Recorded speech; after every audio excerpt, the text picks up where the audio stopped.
Hello friends, இப்போ நம்ம பார்க்க போகிற poem Macavity-The Mystery Cat written by T.S. Eliot. Macavity அப்படிங்கிறது ஒரு பூனையோட பெயர். மிஸ்ட்ரி கேட்னா மர்மம் நிறைந்த ஒரு பூனை. இந்த டைட்டிலுக்கு என்ன அர்த்தம்னா Macavity என்ற மர்மம் நிறைந்த பூனை, அதை பற்றின poem தான் இது. There is always an air of mystery in cats. They appear to see something which we don't. Macavity is one such elusive, agile and phantom-like cat. Read this humorous lyric poem and find out what happens when he strikes. நார்மலாகவே பூனைகள் கொஞ்சம் வித்தியாசமாக மர்மமானவைன்னு சொல்லுவாங்க. ஏன்னா நம்மளால் பார்க்க முடியாத விஷயங்களை பூனைகளால் பார்க்க முடியும்னு சொல்லுவாங்க. அதுலேயும் இந்த மெக்காவிட்டி அப்படிங்கிறது ரொம்ப ஒரு யார் கையிலையும் பிடிபடாமல் சுற்றிட்டு இருக்க ஒரு பூனை.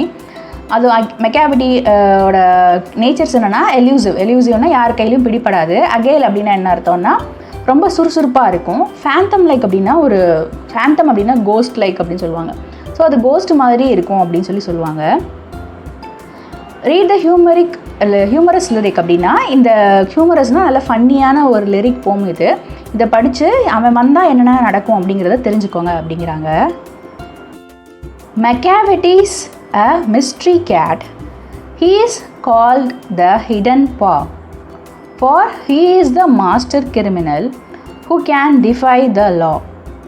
He is the bafflement of Scotland Yard, the flying squad's despair, for when they reach the scene of crime, Macavity's not there. போய்ட்டு என்ன சொல்கிறாரு அப்படின்னா, மெக்காவிட்டி அப்படிங்கிறது ஒரு மிஸ்ட்ரியான கேட், ஒரு மர்மமான பூனை. ஹீ கால்ட் அப்படின்னா அவனோட பேர் என்னென்னா மெக்காவிட்டி என்ற மர்மமான பூனை அப்படின்னா எல்லாரும் அவனை கூப்பிடுவாங்க. த ஹிடன் பா பானை என்ன அர்த்தம்னா அதுங்களோட பாதம்னு சொல்லுவாங்க. ஸோ அவன் என்ன பண்ணுவான்னா யார் கையிலையும் சிக்காமல் ஓடிட்டு இருக்கிறது தான் இந்த ஹிடன் பான்னு சொல்கிறாங்க. For he is the master criminal who can defy the law. இல்லை டிஃபை அப்படின்னா என்ன அர்த்தம்னா எதிர்த்து நிற்கிறது, இல்லைனா ஏதாவது ஒரு விஷயத்தை கேட்காம இருக்கிறது. ஸோ இவன் என்ன பண்ணுவான்னா இவன் ஒரு மாஸ்டர் கிரிமினல்னு சொல்கிறாங்க. அவன் எந்த ஒரு சட்டத்திட்டத்தையும் ஃபாலோ பண்ண மாட்டானா, அவன் இஷ்டத்துக்கு இருப்பான். எதையுமே மதிக்காமல் அவன் இஷ்டத்துக்கு இருப்பான், எந்த ஒரு சட்டத்திட்டத்தையும் மதிக்க மாட்டான் அப்படிங்கிறாங்க. He is the bafflement of Scotland Yard. இல்லை பேஃபில்மெண்ட் அப்படின்னா குழப்பம். அவன் என்ன பண்ணுவான், ஸ்காட்லாண்ட் யார்டுக்கே ஒரு குழப்பத்தை, ஸ்காட்லாண்ட் யார்டுனா ஒரு ஒரு போலீஸ்மேன் சர்வீஸு. ஸோ அவங்களையே என்ன பண்ணுவானா இவன் ரொம்ப கன்ஃபியூஸ் பண்ணுவானா. த ஃப்ளையிங் ஸ்குவாட்ஸ் டிஸ்பேர், அதாவது அதில் என்ன சொல்லுவான்னா டிஸ்பேர் என்ன அர்த்தம்னா ஒரு விரக்தி. ஸோ இவங்க அந்த ஃப்ளையிங் ஸ்குவாட் இருப்பாங்கள்ல, அவங்களுக்கே இவனால் பிடிக்க முடியாமல் ரொம்ப விரக்தியாக இருக்குமா. ஏன்னா அவங்க இவன் ஏதாவது தப்பு பண்ணியிருப்பான்ல, அந்த டைமில் இவங்க அந்த க்ரைம் நடந்த இடத்துக்கு இவங்க போகிறப்ப அவன் இங்கே இருக்க மாட்டானா, அங்கேருந்து எஸ்கேப் ஆகி போயிடுவானா. இதுதான் ஃபஸ்ட் பேராகிராஃபில் எக்ஸ்பிளைன் பண்ணியிருக்கிறாங்க. Macavity, there is no one like Macavity. He is broken every human law. He breaks the law of gravity. His powers of levitation would make a fakir stare. And when you reach the scene of crime, Macavity is not there. So இங்கே போய்ட்டு என்ன சொல்கிறாங்கன்னா மெக்காவிட்டியை மாதிரி எவனுமே கிடையாது அப்படிங்கிற மாதிரி சொல்கிறாங்க. இப்போ நம்ம சொல்லுவோம்ல இவனை மாதிரி யாருமே இல்லைப்பா, அவன் அவ்வளோ பெரிய ஆள்ப்பா அப்படின்னு சொல்லுவோம்ல, அந்த மாதிரி போயிட்டு சொல்கிறாரு. அந்த பையனை மாதிரி யாருமே இருக்க மாட்டாங்க அப்படின்னு சொல்கிறாங்க. அவன் என்ன பண்ணுவானா மனுஷங்க எந்தெந்த விதியெல்லாம் உருவாக்கி வச்சுருக்கோங்க அதெல்லாம் என்ன பண்ணுவானா அவன் பிரேக் பண்ணுவானா, ரூல்ஸ் பிரேக்கர் மாதிரி. அவன் எந்த ரூல்ஸையும் ஃபாலோ பண்ண மாட்டான், ஒரு டிசிப்ளின் எதுவுமே மனுஷங்க ஃபாலோ பண்ணுற எதுவுமே அவன் ஃபாலோ பண்ண மாட்டானா. அதுவும் இல்லாமல் வேறு என்னென்ன லாவை அவன் பிரேக் பண்ணுறான்னா லா ஆஃப் கிராவிட்டி, புவியீர்ப்பு விசையே அவன் பிரேக் பண்ணுறான் அப்படின்னு சொல்கிறாங்க. ஆக்சுவலி புவியீர்ப்பு விசையை யாருமே பிரேக் பண்ண முடியாது. இங்கே என்ன மீன் பண்ணி சொல்கிறாங்கன்னா அவனை அவ்வளோ ஈஸியாக எஸ்கேப் ஆகி போயிடுவான், பறந்து எஸ்கேப் ஆகி போயிடுவான் அப்படிங்கிற மாதிரி இதை மீன் பண்ணுறதுக்காக அப்படி சொல்லுவாங்க. He breaks the law of gravity. His power of levitation அப்படின்னா என்ன அர்த்தம்னா அதாவது அது ஒரு தியான நிலைன்னு சொல்லுவாங்க. அதை பண்ணுறவங்க அப்படியே மேலே காற்றுல பறப்பாங்க அப்படின்னு சொல்லுவாங்க. அதான் ஒரு தியான நிலை, தான் levitation. would make a fakir stare, அதாவது ஃபேக்கீர் அப்படிங்கிறது என்னென்னா ஒரு மாங்க், அதாவது ஒரு துறவின்னு சொல்லலாம். அவங்களே இவன் இப்படி பறந்து போகிறதெல்லாம் எப்படி இருக்குன்னா லெவிட்டேஷன் பண்ணுற மாதிரி இருக்கான். அதாவது இவன் காற்றுல பறக்கிறதெல்லாம் பார்த்து அந்த மாதிரி யோகா பண்ணுவாங்கள்ல, அந்த மாதிரி ஒரு மர்மமான விஷயங்களை பண்ணுற அந்த ஞானிகளை என்ன பண்ணுவாங்களாம், இவனை பார்த்து அப்படியே ஆச்சரியப்படுவாங்களாம். அந்த அளவுக்கு என்ன பண்ணுவான்னா இவனோட பவர்ஸ் இருக்குது அப்படிங்கிறாங்க. And when you reach the scene of crime, Macavity is not there. அப்புறம் என்ன ஆகுதுன்னா, இவன் தப்பு பண்ணிவிட்டு இந்த இடத்துலையாவது இந்த எஸ்கேப் ஆகி ஈஸியாக ஓடிடுறான். அதனால் அந்த க்ரைமை பிடிக்கிறதுக்கு யாராவது வந்தாங்கன்னா அங்கே யார் இருக்க மாட்டாங்கன்னா Macavity இருக்க மாட்டான். You may seek him in the basement, you may look up in the air, but I tell you once and once again, Macavity is not there. Macavity is a ginger cat. He is very tall and thin. You would know him if you saw him, for his eyes are sunken in. அவனை வந்துட்டு நீங்கள் எங்கெங்கே தேடலாம் அப்படின்னா பேஸ்மெண்ட்டில் போய் தேடலாம். அதாவது அங்கே ஒளிஞ்சிருக்கானான்னு சொல்லிட்டு பேஸ்மெண்ட்டில் போய் தேடலாம். அது இல்லாமல் எங்கேயாவது காற்றுல பறந்துக்கிட்டு இருக்கானா அப்படிங்கிற மாதிரி கூட தேடலாம். ஆனால் அவர் என்ன சொல்கிறாருன்னா, நான் திரும்ப திரும்ப உங்களுக்கு என்ன சொல்ல வரேன்னா, நீங்கள் தேடினாலும் Macavity கிடைக்க மாட்டான், ஏன்னா அவன் அந்த க்ரைம் நடந்த இடத்துல இருக்க மாட்டான் அப்படின்னு சொல்கிறாங்க. Macavity எப்படி சொல்கிறாங்கன்னா ஜிஞ்சர் கேட் அப்படி சொல்கிறாங்க. ஜிஞ்சர் அப்படின்னா என்ன அர்த்தம்னா ரொம்ப முன்னெச்சரிக்கையாக இருக்கிறவங்க, ரொம்ப ஒரு நாலேஜபிள் பர்சன் மாதிரி சொல்லுவாங்க. ஸோ அவன் என்ன பண்ணுவான்னா ரொம்ப ஒரு முன்னெச்சரிக்கையாக இருந்துட்டு அந்த இடத்துலேருந்து எஸ்கேப் ஆகி போயிடுவான். அவன் வந்துட்டு பார்க்குறதுக்கு எப்படி இருப்பான்னா நல்ல உயரமாகவும் இருப்பான், நல்லா ஒல்லியாக இருப்பான்னு சொல்கிறாங்க. நம்ம அவனை பார்த்தாலே ஈஸியாக கண்டுபிடிச்சிடலாமா. You would know him if you saw him. அதாவது நீங்கள் பார்த்துருந்தீங்கன்னா என்ன பண்ணியிருக்கலாம், ஈஸியாக அவனை கண்டுபிடிச்சிருக்கலாம். ஏன்னா அவனோட கண் வந்துட்டு அப்படியே உள்ளே போன மாதிரி இருக்குமா. சங்கன் அப்படின்னா மூழ்கி. ஸோ அவனோட கண்ணை பார்த்தோன்னா ஒரு மாதிரி உள்ளே போன மாதிரி இருக்கும். நார்மல் கேட்க்கு வந்து மாதிரி ப்ளஃபியாக இருக்கும்ல, அந்த மாதிரி இல்லாமல் ஒரு மாதிரி உள்ளே போன மாதிரி இருக்கும் அப்படின்னு சொல்கிறாங்க. His brow is deeply lined with thought. His head is highly domed. His coat is dusky from neglect. His whiskers are uncombed. He sways his head from side to side with the movements like a snake. And when you think he is half asleep, he is always wide awake. இப்போ அந்த போய்ட்டு என்ன பண்ணுறாரு அப்படின்னா Macavityயோட அப்பியரன்ஸை describe பண்ணுறாரு. அவனோட bro அப்படின்னா eyebrow எப்போயுமே எப்படி இருக்குன்னா ஒரு சிந்தனையோடய இருக்குமா. அதாவது சுரிச்சு வச்சுருப்பாங்களே ஐப்ரோவை, அந்த மாதிரி அவன் சுரிச்சே வச்சுருப்பான். ஏன்னா அங்கே ஏதாவது ஒரு தாட் அப்போ ஓடிக்கிட்டே இருக்குது அப்படிங்கிற மாதிரி சொல்கிறாரு. அதுவும் இல்லாமல் அவனோட தலை எப்படி இருக்குன்னா டோம்டு அப்படின்னு சொல்கிறாங்க. டோம் அப்படின்னா என்ன அர்த்தம்னா ஒரு மாதிரி ரவுண்டு கலரில் ரூஃப் இருக்கும். குவிமாடம்னு சொல்லுவாங்க. அதாவது ரவுண்டாக இருக்கும்ல. இப்போ இங்கே ஏதாவது நம்ம போய் தங்கணும்னா அது வந்துட்டு ஒரு இக்லூ கிடையாது, ஆனால் அந்த ஷேப்பில் வந்துட்டு ரவுண்டாக ஒரு ரூஃப் இருக்கும்ல, அந்த மாதிரி அவனோட தலை இருக்குது. ஹிஸ் கோட், இங்கே கோட் அப்படின்னு என்ன சொல்கிறாங்கன்னா அவனோட கோட்டு சொல்லலை, ஏன்னா கோட்லாம் வந்துட்டு கேட்டை அணியாதில்ல. ஸோ கோட்டுன்றது இங்கே என்னென்னா அதோட முடி, அந்த ஃபர் இருக்குல்ல, அதோட ஹேர் இருக்குல்ல, பூனையோட ஃபர்ரு, அது எப்போயுமே வந்துட்டு டஸ்டியாக தான் இருக்குமா. ஏன்னா வந்துட்டு அதை அவன் சரியாக கவனிச்சிக்க மாட்டான் அப்படின்னு சொல்கிறாங்க. ஏன்னா அவன் அங்கே போக இங்கே போக எஸ்கேப் ஆகி ஓடுறது அந்த மாதிரி தானே இருக்கான். இப்போ நம்ம வீட்டில் டேம் பண்ணுற பெட்ஸ்னால் அதை குளிக்க வைப்பாங்க, அதுக்கு தலை சீவி விடுவாங்க, அந்த மாதிரி பண்ணுவாங்க. ஆனால் இவன் வந்துட்டு அவனோட அப்பியரன்ஸ் அதிகமாக அவன் வந்துட்டு பெருசாக கேர் எடுத்துக்க மாட்டான், அதனால அவன் அழுக்காகவே இருப்பான். His whiskers are uncombed. இதில் விஸ்கர்ஸ் அப்படின்னா அந்த பூனைக்கு பார்த்திங்கன்னா மீச முடி இருக்கும்ல, அந்த மீச முடியெல்லாம் அப்படி இருக்குமா, சீவாமல் இருக்குமா.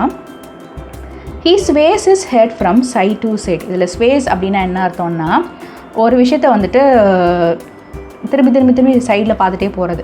ஸோ என்ன பண்ணுவான்னா இவன் திரும்ப பார்த்துக்கிட்டே இருப்பான். அதாவது அவ்வளோ அவேராக இருக்கிறான், இந்த பக்கம் அந்த பக்கம்னு சொல்லிட்டு திரும்ப பார்த்துக்கிட்டே இருப்பான். அவனோட மூமெண்ட்ஸ் எப்படி இருக்குன்னா ஸ்னேக் மாதிரி இருக்கும். எப்படி ஸ்னேக் வந்துட்டு மாதிரி வளைஞ்சு தலையை திரும்ப பார்க்கும்ல, அந்த மாதிரி இவன் திரும்பிக்கிட்டே இருப்பான் அப்படிங்கிறாங்க. நம்ம என்ன நினைப்போம், அவன் வந்து தூங்கிட்டு இருக்கான் நம்ம நினச்சிட்டு இருந்தோம் அப்படின்னா அவன் வந்துட்டு என்ன பண்ணுவானா முழிச்சு தான் இருப்பானா. நம்ம கண்ணை மூடி இருக்குது, அதனால் அவன் தூங்கிட்டு இருக்கு, பாதி அரை தூக்கத்தில் இருக்குன்னு நம்ம நினைப்போம். ஆனால் உண்மையிலே அவன் என்ன பண்ணுவான், முழிச்சிட்டு தான் இருப்பான் அப்படின்னு சொல்கிறாரு. Macavity, there is no one like Macavity, for he is a fine and feline shape, a monster of depravity. You may meet him in by street, you may see him in the square, but when a crime is discovered, then Macavity is not there. இப்போயும் மறுபடியும் சொல்கிறாரு Macavity அவனை மாதிரி யாருமே கிடையாது அப்படின்னு சொல்கிறாரு. அவனை ஒரு அசுரன் மாதிரி சொல்கிறாரு. இஸ் எ ஃபைன் அப்படின்னா அசுரன், டீமன் அப்படின்னு சொல்லுவாங்க. ஃபெலைன் அப்படின்னா என்ன அர்த்தம்னா பூனைக்குட்டி. ஆக்சுவலி வந்துட்டு அவன் எப்படின்னா பூனை வடிவில் இருக்கிற ஒரு அசுரன்னு சொல்கிறாங்க. For he is a find in feline shape தான், பூனை வடிவில் இருக்க ஒரு அசுரன் அவன் அப்படின்னு சொல்கிறாரு.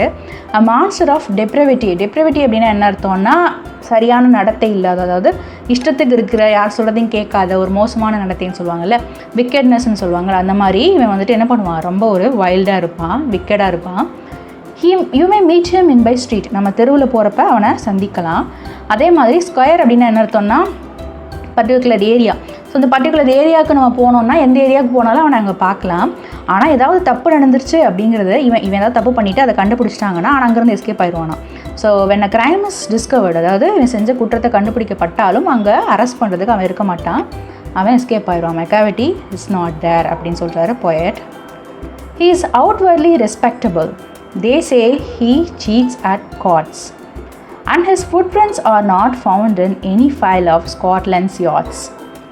And when the lad is looted, or the jewel case is rifled, or when the milk is missing, or another peak's been stifled. He is outwardly respectable அப்படின்னா வெளியில் பார்க்குறதுக்கு நல்லா மதிக்கத்தக்கவனாக தான் அவன் இருப்பான் அப்படின்னு சொல்லுவாங்க. அதுவும் இல்லாமல் he cheats at court அப்படின்னா என்ன அர்த்தம்னா அவன் வந்துட்டு கார்ட்ஸில் சீட் பண்ணுவான் அப்படின்னு சொல்கிறாங்க. இது வந்துட்டு அப்படி ப்ளே பண்ணுறத கேட் அப்படி ப்ளே பண்ணாது. பட் அவன் அந்த அளவுக்கு இப்படி சொல்கிறது ஒரு தந்திரமான ஆளுன்னு சொல்கிறதுக்கு தான் அப்படி சொல்கிறாங்க. அவன் வந்துட்டு கார்ட்ஸ் கூட சீட் பண்ணுவான், விளையாடிட்டு இருப்பான், சீட்டு விளையாடுவாங்கள சீட் பண்ணுவாங்களே அந்த மாதிரி இங்கே மீன் பண்ணுறாங்கன்னு நினைக்கிறேன். And his footprints are not found in any file of a Scotland's yard. அதாவது ஸ்காட்லாண்ட்ஸ் யார்டுனா அந்த போலீஸ்மேன் இருக்குல்ல, அந்த போலீஸ்மேனோட ஃபைல்ஸ் இருக்குல்ல, குற்றப்பத்திரிக்கைன்னு சொல்லுவாங்க. அதில் வந்துட்டு இவனோட தடயமே இருக்காதான், இவனோட கால் தடம் கூட இருக்காதான். ஏன்னா அவ்வளோ க்ளீனாக இருப்பான் அவன், அதாவது தடயம் கூட விட்டு வைக்காமல் வந்துட்டு அவன் போவான் அப்படிங்கிற மாதிரி சொல்கிறாங்க. And when the ladders looted, ladder அப்படின்னு என்ன அர்த்தம்னா ஃபுட்டெல்லாம் அடுக்கி வச்சுருப்பாங்கள்ல அந்த அலமாரி. லூட்டட்னா திருடுறது. ஸோ என்ன பண்ணுறாங்க, ஏதாவது இடத்துல உணவு அலமாரியிலேருந்து உணவு காணாமல் போனாலோ, இல்லை ஏதாவது ஜுவல் கேஸ் இருக்குல்ல அது எங்கேயாவது வந்துட்டு தட்டி விட்டு கீழே விழுந்தாலோ, இல்லை எந்த இடத்துலையாவது பால் காணாமல் போனாலோ, இல்லை வந்துட்டு பீக் இருக்குல்ல, பீக்ஸ் அப்படின்னா என்னென்னா டாக், ஒரு முடியெல்லாம் நிறைய வச்ச ஒரு டாக் இருக்குல்ல, அது வந்துட்டு திணறி போய் நின்னாலும் அதுக்கு காரணம் யாருன்னா இவனாக தான் இருப்பான் அப்படின்றாங்க. இதுக்கு என்ன சொல்ல வராங்கன்னா, எங்கேயாவது போயிட்டு என்ன பண்ணுவான்னா சாப்பாடு தேடிட்டுவான், எங்கேயாவது போயிட்டு நடந்து போகிறேன்னு சொல்லிட்டு ஏதாவது ஜுவல் கேஸை தள்ளி விட்டு போயிடறானா, பாலை வந்து குடிச்சிட்டு போயிடறான். அதே மாதிரி இவன் வந்துட்டான்னு சொல்லிட்டு சில நாய்கள் என்ன பண்ணுங்க, துரத்துங்க. ஸோ இவன் வந்துட்டு ரொம்ப அறிவாளியாக இருக்கிறதுனால அது வந்து எஸ்கேப் ஆயிடறான்ல. ஸோ இவன் துரத்தி அந்த பீக் டாக்ஸ் இருக்குல்ல, அந்த டாக்ஸ்க்கே வந்துட்டு மூச்சு திணறிடுமா. ஸோ இது எல்லாத்துக்குமே காரணம் யாருன்னா இவன் தான் அப்படிங்கிறாங்க. Or the greenhouse glass is broken and the trellis spare repair. There's the wonder of thing, Macavity is not there. And when the foreign office find a treatise gone astray, or the admiralty lose some plans and drawings by the way. வேறு என்னென்ன பண்ணுறான் அப்படின்னா, green ஹவுஸில் ஏதாவது class உடஞ்சி போச்சுனாலும் அதுக்கு காரணம் இவனாக தான் இருப்பான். அப்புறம் ட்ரெல்லிஸ்ன்னு சொல்கிறது என்னென்னா, அந்த நம்ம பிக்சர்லலாம் பார்த்துருப்போம், அதாவது கொடி போட்டு வச்சுருப்பாங்கள்ல, எப்படின்னா கிராஸாக இருக்கும், அதில் வந்துட்டு கொடியை படர விட்டுருப்பாங்கள்ல. ஸோ அது வந்துட்டு உடஞ்சி போயிருந்தாலுமே அதுக்கு காரணம் யாராக இருப்பான், இவனாக தான் இருப்பான். ஆனால் இவன் என்ன பண்ணிகிட்டு இருந்தாலுமே கூட என்ன ஆகும்னா அதுலேருந்து இவன் தப்பிச்சு எஸ்கேப் ஆகி ஓடிடுவானான், இவனை கண்டுபிடிக்கவே முடியாது. எது வந்துட்டு இவனால் நடந்திருந்தாலும் அந்த இடத்துல இவன் இருக்காமல் எஸ்கேப் ஆயிடுறான் அப்படின்னு சொல்கிறாங்க. ஃபாரின் ஆஃபீஸ், அதாவது வேறு ஊரில் இருக்க அந்த ஆஃபீஸில் வந்துட்டு ஏதாவது ட்ரெட்டிஸ் அப்படின்னா என்ன அர்த்தம்னா, ட்ரெட்டி அப்படின்னு என்ன சொல்லுவாங்க, ட்ரீட்டின்னு சொல்லுவாங்க, ட்ரெட்டின்னு சொல்லுவாங்க. ஸோ அது வந்துட்டு ஒரு அக்ரிமெண்ட், உடன்படிக்கைன்னு சொல்லுவாங்க. அதெல்லாம் வந்துட்டு ஏதாவது பிழை இருந்துச்சு அப்படின்னாலுமே யார் காரணம்னா இவன் தான். ஏன்னா அங்கே போயிட்டு ஏதாவது மிஸ் பண்ணி விட்டு வந்துடுறான் அப்படின்னு சொல்கிறாங்க. அதே மாதிரி அட்மிராலிட்டி அப்படின்னா என்ன அர்த்தம்னா, அது வந்துட்டு யூகேயில் இருக்க ஒரு department, Royal navy department. So அவங்க வந்துட்டு ஏதாவது பிளான்ஸ்லாம் போட்டு வச்சுருப்பாங்கள்ல, பிளான்ஸ்லாம் அதில் வந்துட்டு ஏதாவது கோளாறு ஆனாலுமே அது காரணம் இவன் தானா. ஸோ டிபார்ட்மெண்ட் லெவலில் போய் க்ரைம் பண்ணுற அளவுக்கு இவன் வந்துட்டு பெரிய ஆள் அப்படின்றாரு poet. There may be a scrap of paper in the hall or on the stair, but it is useless to investigate. Macavity is not there. And when the loss has been disclosed, the Secret Service say it must have been Macavity, but he is a mile away. So ஒரு இடத்துக்கு போயிட்டு அவன் crime நடந்த இடத்துக்கு போகிறாங்கன்னா அங்கே என்ன ஆகும்னா பேப்பர் சதுரி கிடக்கும். அதே மாதிரி எங்கெங்கன்னா ஹால்லையோ இல்லை படிக்கட்டுலையோ பேப்பர் இருந்தாலுமே கூட, பேப்பர்லாம் அங்கங்கே கடந்தாலுமே கூட இதை பற்றி இன்வெஸ்டிகேட் பண்ணுறதே வேஸ்ட்டு அப்படிங்கிறாரு. ஏன்னா அங்கேருந்து அவன் எஸ்கேப் ஆகி போயிட்டான்ல, அவனை பிடிக்க முடியாதுல்ல. அதனால நீங்கள் என்ன தான் ஒரு க்ரைம் சீனுக்கு நீங்கள் போயிட்டு அதை இன்வெஸ்டிகேட் பண்ணாலுமே அது வேஸ்ட்டு அப்படிங்கிறாரு. அதுவும் இல்லாமல் யாராவது வந்துட்டு ஏதாவது தொலைஞ்சு போச்சு, ஏதாவது நஷ்டமாக போச்சு, ஏதாவது லாஸ் ஆகிடுச்சு அப்படின்னு சொன்னால், லாஸ்னால் இந்த சென்ஸ் நஷ்டம் கிடையாது. ஏதாவது ஒன்று இல்லாமல் போயிடுச்சு அப்படின்னாலுமே சீக்ரெட் சர்வீஸ் என்ன சொல்லுவாங்கன்னா, கண்டிப்பாக அது யாரோட வேலையாக இருக்கும், மெக்காவிட்டியோட வேலையாக தான் இருக்கும் அப்படின்னு சொல்லுவாங்க. ஆனால் அவங்க அப்படி சொல்லிகிட்டு இருக்கப்போ என்ன பண்ணிட்டு இருப்பானா, அவன் அங்கேருந்து எஸ்கேப் ஆகி 1 மைல் தூரத்துக்கு போயிருப்பானா. அந்த அளவுக்கு அவன் அறிவாளிங்கிறாங்க. You will be sure to find him resting or licking off his thumbs or engaged in doing complicated long division sums. Macavity, there is no one like Macavity. There never was a cat of such deceitfulness and suavity. நம்ம வந்துட்டு அவனை எப்படிலாம் அவனை பார்க்கலான்னா, எங்கேயாவது rest எடுத்துகிட்டு இருப்பான், எங்கேயாவது இடத்துல ரெஸ்ட் எடுத்துகிட்டு இருக்கப்போ அவனை நம்ம பார்க்கலாம். சில டைம் என்ன பண்ணும், பூனைங்கள்லாம் வந்துட்டு அதுங்களோட காலை நக்கிட்டு இருக்கோங்கல்ல, அந்த மாதிரி ஏதாவது வேலை பண்ணிகிட்டு இருப்பான், அப்பையும் நம்ம பார்க்கலாம். இல்லைனா ஏதாவது காம்ப்ளிகேட்டடாக டிவிஷன் சம்ஸ் எல்லாம் வந்துட்டு அவன் போட்டுட்ருப்பான் அப்படின்னு சொல்லுவாங்க. ஆக்சுவலி இதுக்கு வந்துட்டு என்ன சொல்கிறாங்கன்னா, அவன் அவ்வளோ புத்தி கூர்மையான ஒரு ஆளுன்னு சொல்லுவாங்க. இப்போ நீங்கள் நிறைய கார்ட்டூன் மூவிலாம் இங்கே பார்த்தீங்கன்னா அது ஒரு பிஸி கேட் இருக்கும். அந்த கேட் என்ன பண்ணுன்னா, நிறைய மூவிஸ் இருக்குது, அதிலலாம் பார்த்தோம்னா அது என்ன பண்ணும், பெருசாக ப்ராப்ளம்லாம் சால்வ் பண்ணும், கம்ப்யூட்டர் முன்னாடி உட்காந்து பண்ணிகிட்ருக்கோம், கோடு டைலாம் போட்டிருக்கோம். ஸோ அந்த மாதிரி அவனை கம்பேர் பண்ணி சொல்கிறார். ஏதோ ஒரு பெருசாக காம்ப்ளிகேட்டடாக டிவிஷன் சம்ஸ்லாம் வந்துட்டு அவன் வந்துட்டு பண்ணிகிட்ருப்பான். ஸோ அவ்வளோ ஒரு புத்தி கூர்மையான ஒரு ஆள், அவனை நீங்கள் பார்க்கலாம் அப்படிங்கிறாரு. ஆனால் மெக்காவிட்டி மாதிரி வேறு யாருமே கிடையாது. மெக்காவிட்டி உன்ன மாதிரி யாருமே கிடையாது அப்படின்னு சொல்கிறாரு. இவனை மாதிரி வேறு எந்த கேட்டும் டிசைட்ஃபுல்னஸ் அப்படின்னா என்ன அர்த்தம்னா ஒரு ஏமாற்றுறது. சுவாவிட்டி அப்படின்னா என்ன அர்த்தம்னா சாதுரியமான. ஸோ இவனை மாதிரி ஒரு ஏமாத்தக்காரனும் சாதுரியமானவனும் இல்லவே இல்லை அப்படின்னு சொல்கிறாரு. ஆக்சுவலி இதை எப்படி ப்ரொனவுன்ஸ் பண்ணணும்னா சுவாவிட்டி அப்படின்னு ப்ரொனவுன்ஸ் பண்ணணும். அப்படின்னா சாதுரியமான, பொலைட் அண்ட் ப்ளசன்ட்னு சொல்லுவாங்க, சாதுரியமானவங்க அப்படின்னு சொல்லுவாங்க. ஸோ இவன் என்ன பண்ணுறான், ஏமாத்தக்காரனாகவும் இருக்கான், சாதுரியமானவும் இருக்கான் அப்படின்னு சொல்கிறாங்க. He always has an alibi and 1 or 2 or to spare, and whatever time the deed took place, Macavity wasn't there. And they say that all the cats whose big deeds are widely known, I might mention Mango-Jerry, I might mention Griddlebone, are nothing more than agents for the cat who all the time just control their operation, the Napoleon of crime. So இங்கே alibi அப்படின்னா என்ன அர்த்தம்னா வெற்றிட வாடம் அப்படிங்கிறது தமிழில் போட்டிருக்காங்க. Actually இதுக்கு லிட்ரலாக என்ன மீனிங் அப்படின்னா, ஒரு எவிடன்ஸை விட்டுட்டு போவாங்க, ஆனால் அந்த எவிடன்ஸ்னால் எந்த ஒரு யூஸுமே இருக்காது, அதை வச்சு அந்த ஆளை கைதே பண்ண முடியாது. இப்போ நீங்கள் தூம் படம்லாம் பார்த்துருந்தீங்கன்னா தெரியும், அதில் வந்துட்டு ரித்திக் ரோஷன் என்ன பண்ணுவார், ஒரு ஏங்கிற சைனை விட்டுட்டு போவார், ஆனால் அதை வச்சு அவரை அரெஸ்ட் பண்ண முடியுமானா முடியாது. ஸோ அந்த மாதிரி ஒரு அங்கங்கே தடயத்தை விட்டுட்டு போவான், 1-2 தான் விட்டுட்டு போவான், ஆனால் அதை வச்சு என்ன பண்ண முடியாது, இவனை அரெஸ்ட் பண்ண முடியாது. ஸோ ஏதாவது ஒரு க்ரைம் இந்த இடத்துல டீட் அப்படின்னா செயல், இவன் செஞ்ச செயல் எங்கேயாவது இருக்குது, எங்கேயாவது கண்டுபிடிச்சிட்டாங்க அப்படின்னாலுமே கூட அந்த இடத்துல மெக்காவிட்டி இருக்க மாட்டான் அப்படின்னு சொல்கிறாங்க.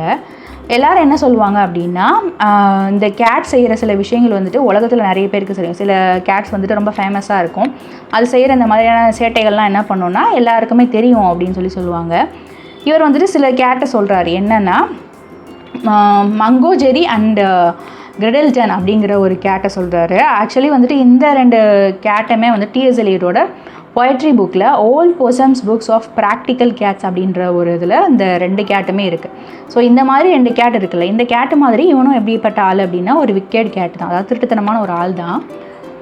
R nothing more than agents for the cat who all the time just control their operation. So இவங்கெல்லாம் வந்துட்டு கேட் ஏஜென்ட்ஸ் சொல்கிறாங்க. இவங்கெல்லாம் யாருன்னா கேட் ஏஜென்ட்ஸாக, who all time just controls their operation. அதாவது ஏதாவது ஒரு நான் சொன்னேன்ல இந்த படத்தில் வந்துட்டு பண்ணிகிட்டே இருக்கோங்கல்ல, ஏதாவது பிஸியாக ஒரு வேலை பார்த்துட்டே இருக்கோங்க, இந்த இடத்துல இவங்களை இப்படி ஓனர்ஸ் அப்படி காப்பாற்றணும் அப்படின்லாம் ப்ளே பண்ணுவாங்கல்ல. ஸோ அந்த மாதிரி அவங்க ஆப்ரேஷன்ஸ்லாம் பண்ணுற அளவுக்கு இவங்க வந்துட்டு ரொம்ப பிஸியான ஆளுங்க, ஒரு ஏஜென்ட்ஸு அப்படின்னு சொல்கிறாங்க. இப்போ நம்ம ஹியூமன்ஸ் வந்துட்டு ஏஜென்ட்ஸாக இருந்தாங்கன்னா என்ன பண்ணுவாங்க, அவங்க ஒரு சிஸ்டம் முன்னாடி உட்காந்துருப்பாங்க, அப்படி சொல்ல முடியாது, பட் எங்கேயாவது பதுங்கிருந்து வேலை பார்த்துட்டே இருப்பாங்கல்ல, அந்த மாதிரி இப்படிப்பட்ட ஆள் இவன். அதுவும் இல்லாமல் இவன் எப்படி சொல்கிறாங்கன்னா இந்த நெப்போலியன் ஆஃப் க்ரைம் அப்படின்னு சொல்கிறாங்க. ஸோ நெப்போலியன் அப்படிங்கிறவர் ஒரு வீரர் தான். அவர் எப்படின்னா எல்லா இடத்துக்கும் போய் எல்லா இடத்தையும் வந்துட்டு கைப்பற்றிட்டு வருவார். ஸோ இந்த மாதிரி க்ரைம் பண்ணுறதுல நெப்போலியன் யாருன்னா நம்ம மெக்காவிட்டி தான் அப்படின்னு சொல்லி இந்த போமை முடிக்கிறாரு. Author information: Thomas Stearns Eliot, 1888 to 1965, was a essayist, critic, a playwright and a pioneering poet of the 20th century. So so T S Eliot அப்படிங்கிறவர் ஒரு ரிமார்க்கபிள் போய்ட், 20th centuryலேயே ரொம்ப ஃபேமஸான போய்ட்டாக இருந்திருக்கிறார் இவர். ஷேக்ஸ்பியர் அளவுக்கு ஒரு இம்பார்ட்டண்டான போய்ட்டுன்னு சொல்லலாம் 20th centuryல, கம்பேர் பண்ண முடியாது, but he is also an important poet. அவர் எப்போ பிறந்திருக்காருன்னா 1888 பிறந்திருக்காரு, 1965 இறந்துட்டார். அவர் ஒரு கட்டுரையாளராகவும் இருந்திருக்காரு, ஒரு விமர்சகராகவும் இருந்திருக்கிறாரு, ஒரு பிளேரைட் அப்படின்னு என்ன அர்த்தம்னா கதையாசிரியர் சொல்லுவாங்க, கதையாசிரியராகவும் இருந்திருக்கிறாரு. 20வது நூற்றாண்டை சார்ந்த நிறைய போய்ட்டுக்கு இவர் முன்னோடியாகவும் இருந்திருக்கிறாரு. He attended Smith Academy in St. Louis. So இவர் எந்த அகாடமி போயிருக்காருன்னா செயின்ட் லூயிஸில் இருக்கிற ஸ்மித் அகாடமிக்கு போயிருக்காரு. And then Milton academy in மாசச்சூசெட்ஸில் இருக்கிற ஸ்மித் அகாடமி அப்படிங்கிறதுக்கும் இவர் போயிட்டு ஐ திங்க் மேபி படிச்சிருப்பார் போல். He graduated from Harvard University and then left for France and the Sorbonne to study philosophy. So என்ன ஆகுதுன்னா இவர் வந்துட்டு ஹார்வர்ட் யூனிவர்சிட்டியில் இருந்துட்டு படிக்கிறார். ஹார்வர்ட் யூனிவர்சிட்டியில் படிச்சுட்டு ஃப்ரான்ஸ்லேருந்து போயிட்டு வேறு என்ன பண்ணுறாருனா சார்பன் அப்படிங்கிற இடத்துல வந்துட்டு ஃபிலாசபி படிக்கிறாரு. Eliot returned to Harvard and deepened his knowledge by reading Indian philosophy and studying Sanskrit. So எலியட்டுங்கிறவர் ஹார்வர்ட் யூனிவர்சிட்டிக்கு வந்து அவர் அதிகமாக எதை படிச்சிருக்காருன்னா இந்தியன் ஃபிலாசபி படிச்சிருக்காரு, சமஸ்கிருதத்தையும் அவர் படிச்சிருக்கிறாரு. He also finished his advanced degree at Harvard. So இவர் ஹார்வர்ட்லேயே அவர் வந்துட்டு அவரோட அட்வான்ஸ் டிகிரியும் முடிக்கிறாரு. Some of his popular poems include The Wasteland, The Love Song of J. Alfred Prufrock, Ash Wednesday, Four Quatrains, Journey of the Magi, After Strange God, and Naming of Cats. So இதெல்லாம் அவர் எழுதின சில important போம். T.S. Eliot won the Order of Merit and received the Nobel Prize for Literature in the year of 1948. So இவருக்கு வந்துட்டு Nobel prize எந்த இயரில் கிடச்சிருக்கு அப்படின்னா நோபல் ப்ரைஸில் லிட்ரேச்சருக்கு ஒரு நோபல் ப்ரைஸ் கொடுப்பாங்க. அதில் வந்துட்டு 1948 இவரும் ஒரு நோபல் ப்ரைஸ் வின்னராக இருந்திருக்கிறாரு. Discussion session. இந்த போம் மூலமாக நான் என்ன கற்றுக்கிட்டேன் அப்படின்னா எனக்கு வந்துட்டு இந்த மாதிரியான ஸ்ட்ரேஞ்சான திங்ஸ்லாம் ரொம்ப பிடிக்கும். இந்த மாதிரியான சேட்டை பண்ணுற கேட்டு, இந்த மாதிரி துருத்துருன்னு இருக்க கேட்ஸ், இதெல்லாம் வந்துட்டு ஸ்ட்ரேஞ்சாக இருக்குல்ல, அதெல்லாம் வந்துட்டு எனக்கு பிடிக்கும். மோஸ்ட்லி இந்த இதெல்லாம் டிஸ்னி மூவிஸ்லாம் நீங்கள் பார்த்தீங்கன்னா தெரியும். யுலிசஸ்னு ஒரு டிஸ்னி மூவி இருக்குது, அதில் வந்துட்டு ஒரு கேட்டு இதே மாதிரி இவங்க சொல்லிக்கிறாங்களே இதே மாதிரி ஒரு கேட் அதில் இருக்கும். ஆனால் இந்த அளவுக்கு அது இருக்காது, ஆனால் ஒருத்தவங்களோட பெட்டாக இருக்கும். இந்த புக்கில் இருக்க பிக்சர் மாதிரியே இருக்கும் அந்த கேட்டு. ஸோ அந்த இது எனக்கு இந்த கேட்டை ரீட் பண்ணுறப்ப எனக்கு அந்த கேட் ஞாபகம் வந்துச்சு. அதுவும் இல்லாமல் ஒரு கேட்டுக்குள்ளே இவ்வளோ திறமை இருக்குது. எப்போவுமே கேட் கொஞ்சம் அறிவாளி அப்படின்னு சொல்லுவாங்க, கேட் அறிவாளியாக இருக்கும், ஆட்டிடியூடாகவும் இருக்கும் அப்படின்னு சொல்லுவாங்க. இது கேட்டோட ஜென்ரல் கேரக்டரிஸ்டிக்ஸாக நிறைய பேர் சொல்லி கேள்விப்பட்டிருக்கேன். ஸோ உங்களுக்கு ஏதாவது பெட்ஸ் இருக்கா, அதுங்களோட கேரக்டர் என்ன, இல்லை உங்களுக்கு கேட் இருக்கா, அதுங்களோட என்ன எக்ஸ்பீரியன்ஸு, இல்லை இந்த போம் மூலமாக என்ன தெரிஞ்சுக்கிட்டீங்க அப்படிங்கிறத கமெண்ட் செக்ஷனில் எழுதுங்க. Figures of speech. A rhyme scheme is the pattern of sound that repeats at the end of a line or stanza. Rhyming scheme அப்படின்னா என்னென்னா அது ஒரு பேட்டர்ன் ஆஃப் சவுண்ட்ஸ். அது எங்கே ரிப்பீட் ஆகும்னா ஒரு வாக்கியத்தோட இறுதியிலையோ இல்லை ஒரு ஸ்டான்ஸாவோட இறுதியிலையோ ரிப்பீட் ஆகும். அதுதான் ரைமிங் ஸ்கீம். Rhyming scheme. இந்த போமோட ரைமிங் ஸ்கீம் என்னென்னா ஏஏபிபி. ஆக்சுவலி இந்த போம் ஃபுல்லாக வந்துட்டு இதே ரைமிங் ஸ்கீம் ஃபாலோ பண்ணி தான் போயிட்டு எழுதியிருக்கிறாரு. பட் கடைசி ஸ்டான்ஸா வந்துட்டு கொஞ்சம் எக்ஸ்டெண்டடாக இருக்குது. அது வந்துட்டு ஏஏபிபிசிசி அப்படிங்கிற ஒரு ரைமிங் ஸ்கீமை ஃபாலோ பண்ணி வந்திருக்கு. நான் வந்துட்டு அந்த ஃபஸ்ட்டு ஸ்டான்ஸாக்கும் ஃபைனல் ஸ்டான்ஸாக்கும் ரைமிங் ஸ்கீம் எடுத்திருக்கேன். அடுத்த ஸ்டான்ஸாக்கெலாம் இல்லை இன்பிட்வீன் ஸ்டான்ஸாஸ்க்கு நீங்கள் ட்ரை பண்ணி பாருங்கள். ரைமிங் வேர்ட்ஸ்: பா லா, despair there, மெக்காவிட்டி gravity, star there, air there, thin in, dome அன்கோம்ட், snake awake, Macavity depravity, square there, cots yards, rifle stifled, repair there, astray way, stare there, say away, thumbs sums, Macavity suavity, spare there, known griddlebone, time crime. Simile, a word or phrase that compares something to something else using the words like or as. ஒரு வேர்டோ இல்லை ஒரு ஃப்ரேஸோ ஏதாவது ஒன்று denote பண்ணி இன்னொருத்தோட compare பண்ணிச்சு அப்படின்னா அது வந்துட்டு சிமிலி. அது எப்படி கம்பேர் பண்ணோம் அப்படின்னா டைரெக்டாக அந்த வேர்டிங்ஸில் லைக் ஆர் அஸ் அப்படின்றது வந்திருக்கும். ஸோ லைக் ஆர் அஸ் அப்படிங்கிற வார்த்தையை குறிப்பிட்டு ஒரு விஷயம் இன்னொரு விஷயத்தோட கம்பேர் ஆச்சுன்னா அதுதான் சிமிலி. இந்த போமில் இருக்க சிமிலி Macavity, there is no one like Macavity. அதாவது மெக்காவிட்டியை போல் யாரும் இல்லை அப்படின்னு சொல்கிறாங்க. ஸோ போலங்கிறது இங்கே டைரெக்டாக வந்திருக்கு. ஸோ இது ஒரு simile. Next he sways his head from side to side with movements like a snake. அதாவது பாம்பை போல் இவனுக்கு அந்த அசைவுகள் இருந்தது அப்படின்னு சொல்கிறாங்க. ஸோ பாம்போட கம்பேர் பண்ணியிருக்கிறாங்க. ஸோ இது ஒரு சிமிலி. Alliteration, the use of the same letter or sound at the beginning of words that are close together. அதாவது ஒரே வார்த்தை இல்லை ஒரே உச்சரிப்புடைய வார்த்தையை தொடர்ந்து வர வார்த்தைகளில் முதல் எழுத்தாக வந்திருந்ததுன்னா அதுதான் alliteration. For example picky problem அப்படிங்கிறதுல பிபி அப்படிங்கிறது தொடர்ந்து வருது, இதுதான் alliteration.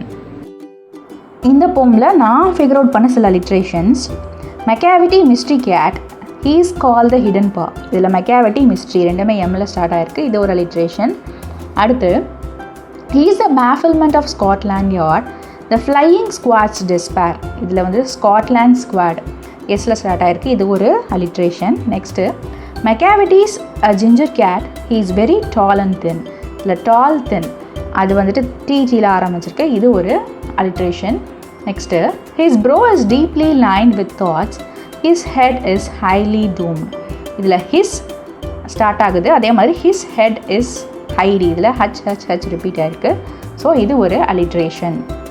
Personification, the attribution of a personal nature or human characteristics to something non-human or the representation of an abstract quality in human form. அதாவது பர்சானிஃபிகேஷன் அப்படின்னா என்ன அர்த்தம்னா, இது ஒரு மனிதனுடைய நேச்சரை வந்துட்டு ஒரு ஹியூமனோட கேரக்டரிஸ்டிக் வந்துட்டு ஏதாவது ஒரு நான் ஹியூமன் திங்கோட கம்பேர் பண்ணுவாங்க. ஃபார் எக்ஸாம்பிள் மழை நடக்கிறது அந்த மாதிரி சொல்லுவாங்க, இல்லை வந்துட்டு மேகம் கீழே இறங்கி வருகிறது அப்படின்னு சொல்லுவாங்க. இதெல்லாம் வந்துட்டு ஹியூமன் ஆட்ரிபியூட்ஸ். அந்த ஹியூமன் கேரக்டரிஸ்டிக்ஸை நான் ஹியூமன் திங்ஸோட கம்பேர் பண்ணி சொல்கிறதுனால இது பர்சானிஃபிகேஷன். அப்படி இல்லை அப்படின்னா representation of abstract quality in human form. அதாவது ஹியூமன் ஃபார்மோட ஒரு அப்ஸ்ட்ராக்ட் குவாலிட்டியை வந்துட்டு நமக்கு கம்பேர் பண்ணி சொல்லுவாங்க, அதுதான் வந்துட்டு பர்சானிஃபிகேஷன். இந்த போமில் இருக்க பர்சானிஃபிகேஷன் என்னென்னா, இந்த போமில் நிறைய வந்துட்டு பர்சானிஃபிகேஷன் தான். இந்த போம் ஃபுல்லாமே பர்சானிஃபைடுன்னு நான் சொல்லுவேன். ஏன்னா இவன் எல்லா இடத்துலையும் ஒரு ஹியூமன் பீயிங் மாதிரி ஹீ, ஹிம்மு, ஹிஸ்ஸு அப்படின்னு சொல்லியிருக்கிறாங்க. ஸோ நான் வந்துட்டு 2 எக்ஸாம்பிள் சொல்கிறேன். Macavity's a mystery cat, he is called the hidden paw. இதில் வந்துட்டு ஹீ அப்படின்னு சொல்லியிருக்கிறாங்க. ஸோ அவனை வந்துட்டு ஒரு ஹிடன் பா அப்படின்னு சொல்கிறாங்க. ஸோ அவன் அப்படிங்கிறாங்கல்ல, ஸோ இது ஒரு பர்சானிஃபிகேஷன்.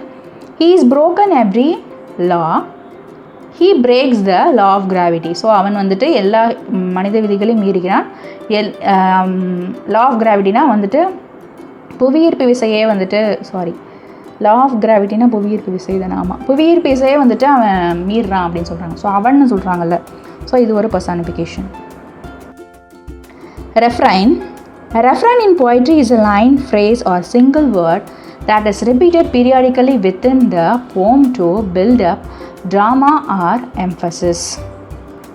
Poetryல ஒரு லைன் அப்படி இல்லைனா ஒரு ஃப்ரேஸ் இல்லைனா ஒரு சிங்கிள் வேர்டு வந்து திரும்ப ஒரு இடைவெளிக்கு அப்புறம் திரும்ப வரும்.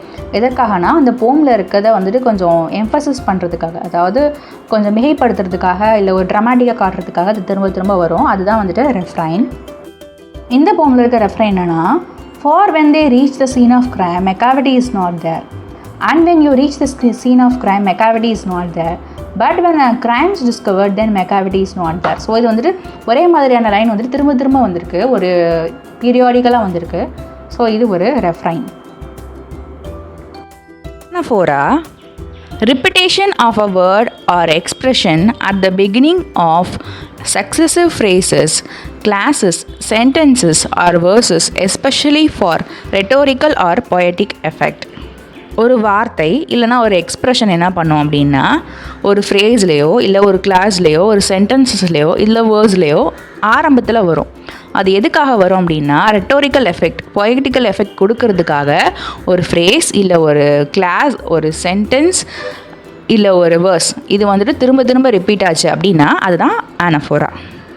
இந்த போமில் இருக்க ஆனஃபர் என்னென்னா, you may seek him in the basement, you may look up in the air. இதில் யூ மே அப்படிங்கிறது ஸ்டார்டிங்கில் ரிப்பீட்டடாக. ஸோ இட்ஸ் அ ஆனஃபரா. Glossary. Elusive, not easy to catch. பிடிபடாமல் இருக்கிற, மலுப்பலாக. This thief is elusive. இந்த திருடன் மலுப்பலாக இருக்கிறான். Agile, able to move quickly. சுறுசுறுப்பான. He is agile. Our சுறுசுறுப்பானவர்.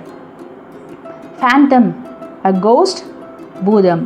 There is a phantom in the building. கட்டிடத்தில் ஒரு பூதம் உள்ளது. Paw, an animal's foot, பாதம். The cat rubs its paw. பூனை அதன் பாதத்தை தேய்க்கிறது. Defy, to refuse to obey somebody. எதிர்த்து நில். He defies his manager. அவன் தன் மேலாளரை எதிர்க்கிறான். Bafflement, confused, குழப்பம். He is baffled. அவர் குழம்பி போகிறார். Despair, lost all hope, விரக்தி. He is in despair. அவர் விரக்தியில் உள்ளார். Levitation, the action of rising the air. காற்றில் மிதக்க செய்தல். This yoga is levitating. இந்த யோகா காற்றில் மிதக்கச் செய்கிறது. Fakir, mendicant monk, துறவி. He is a fakir. அவர் ஒரு fakir. Stare, to look at somebody or something. உற்றுப்பார். The teacher stares at the student. ஆசிரியர் மாணவனை முறைத்து பார்க்கிறார். Ginger, aware beforehand. முன்னெச்சரிக்கையுடன். He is gingerly. Our முன்னெச்சரிக்கையானவர். Sunken, drown, மூழ்கி. The boat is sunken. படகு மூழ்கிவிட்டது. Domed, a round roof, குவிமாடம். He lives under the dome. அவர் குவிமாடத்தின் அடியில் வசிக்கிறார். Neglect, no intention or care. கவனியாதிரு. He neglected his health. அவர் தனது உடல்நிலையை அலட்சியப்படுத்தினார். Whiskers, hairs that grow near the mouth of some animal. மீசை. The cat has whiskers. பூனைக்கு மீசை உள்ளது. Sway, to move slowly from side to side. பக்கவாட்டாக மெதுவாக இயங்கு. He sways his neck. அவர் தனது கழுத்தை அசைக்கிறார். Faint, demon, Asuran. He is a faint. அவன் ஒரு அசுரன். Feline, like a cat, பூனைக்குட்டி. This animal is a feline. இது ஒரு பூனைக்குட்டி. Depravity, wickedness, மோசமான நடத்தை. His actions are depraved. அவனுடைய செயல்கள் கேவலமானவை. Ladder, room that is useful for storing food. உணவுப் பொருட்கள் வைக்கும் அலமாரி. The ladder is full of food. அலமாரி உணவு நிறைந்தது. Looted, steal goods from, கொள்ளையடி. The cat looted from the ladder. பூனை ladderலில் இருந்து கொள்ளையடித்தது. Rifled, hit or kick, தாக்கி. A ball rifled him. ஒரு பந்து அவரை தாக்கியது. Stifle, suffocate, திணறி. He got stifled. அவன் திணறி போனான். Trellis, wood that cross each other used to support climbing plants. தழுவுகொடி pandal. She grabs vegetables from the trellis. அவள் தழுவுகொடி பந்தலில் இருந்து காய்கறிகளை பிடிக்கிறாள். Treaty, agreement, உடன்படிக்கை. The government signed the treaty. உடன்படிக்கையில் அரசாங்கம் கையெழுத்திட்டது. Astray, into error, தவறான. This project is astray. இந்த திட்டம் தவறானது. Admiralty, in the UK the government department that administrated the Royal Navy. கடற்படை நிர்வாக குழு. This officer is in Admiralty. இந்த அதிகாரி கடற்படை நிர்வாக குழுவில் இருக்கிறார். Deceitfulness, dishonest, ஏமாற்றுகிற. He is deceitful. Our ஏமாற்றக்காரர். Suavity, polite, pleasant, சாதுரியமான. He is a suave man. Suave man. அவர் சாதுரியமான மனிதர். Alibi, a piece of evidence but cannot be guilty of the crime. வேற்றிடவாடம். The police got an alibi. போலீசாருக்கு வேற்றிடவாடம் கிடைத்துள்ளது. Deed, செயல். He has done a good deed. அவர் ஒரு நல்ல செயலை செய்துள்ளார். இந்த சேனலில் நான் டிஎன் சிலபஸ் இங்கிலீஷ் லெசன்ஸ் எல்லாமே அப்டேட் பண்ணுவேன். நீங்கள் இதை யூஸ் பண்ணிக்கோங்க. நீங்கள் அந்த லெசன்ஸை வாட்ச் பண்ணி இதில் ஏதாவது மிஸ்டேக் இருக்குது, இதில் இந்த இடத்துல இப்படி வந்திருந்தா இது கரெக்டாக இருக்கும் அப்படின்னு எதுவாக இருந்தாலும் கமெண்ட் செக்ஷனில் மென்ஷன் பண்ணுங்கள். விமர்சனங்கள் வரவேற்கப்படுகிறது. அதே மாதிரி உங்கள் ஃப்ரெண்ட்ஸ் யாராவது இருந்தாங்க அப்படின்னா இந்த சேனலில் வந்துட்டு நீங்கள் அனுப்பி அவங்களுக்கு யூஸ்ஃபுல்லாக இருந்தது அப்படின்னா நீங்கள் அனுப்பி ஷேர் பண்ணிக்கோங்க. Wishing you abundance in knowledge. Thank you so much.